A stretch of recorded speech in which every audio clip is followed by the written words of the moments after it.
ରହିବ ରାମ ମନ୍ଦିର କାରଣ ଜାଣିଲେ ହେବେ ତାଜୁବ। ଟେମ୍ପଲ ମନ୍ଦିରକୁ ନେଇ ବଡ଼ ଖବର ଆସିଲା ନୂଆ ନିୟମ।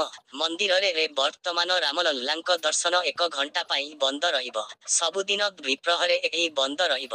ମନ୍ଦିର ପ୍ରଶାସନର କହିବାନୁସାରେ ରାମଲଲ୍ଲା ମାତ୍ର 5 ବର୍ଷର ଶ୍ରଦ୍ଧାଳୁଙ୍କ 18 ଘଣ୍ଟା ଦର୍ଶନ ଯୋଗୁଁ ସେ ଥକି ପଡୁଛନ୍ତି।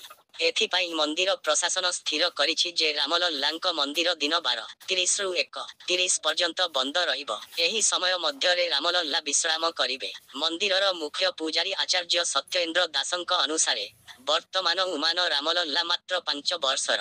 ସେ ଅକ ସମୟ ପର୍ଯ୍ୟନ୍ତ ଜାଗ୍ରତ ରହି ଚାପ ସହିପାରିବେ ନାହିଁ। ଏଥିପାଇଁ ଭଗବାନ କିଛି ସମୟ ବିଶ୍ରାମ ନେବେ ବୋଲି ନିଷ୍ପତ୍ତି ନିଆଯାଇଛି। ଟ୍ରଷ୍ଟ ନିର୍ଣ୍ଣୟ କରିଛି ଯେ ପ୍ରତିଦିନ ଦ୍ୱିପ୍ରହର 1 ଘଣ୍ଟା ପାଇଁ ମନ୍ଦିର କବାଟ ବନ୍ଦ ରହିବ।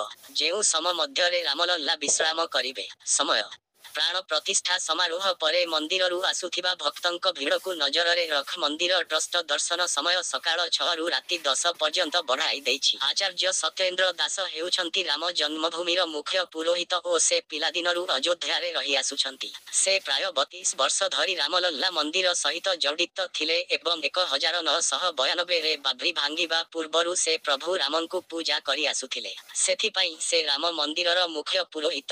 ନିକଟରେ ଅର୍ଥମନ୍ତ୍ରୀ ନିର୍ମଳା ସୀତାରମଣ ଅଯୋଧ୍ୟାରେ ନିର୍ମିତ ମହାନ ରାମ ମନ୍ଦିର ଉପରେ ଏକ ସ୍ମରଣୀୟ ମୁଦ୍ରା ପ୍ରକାଶ କରିଛନ୍ତି।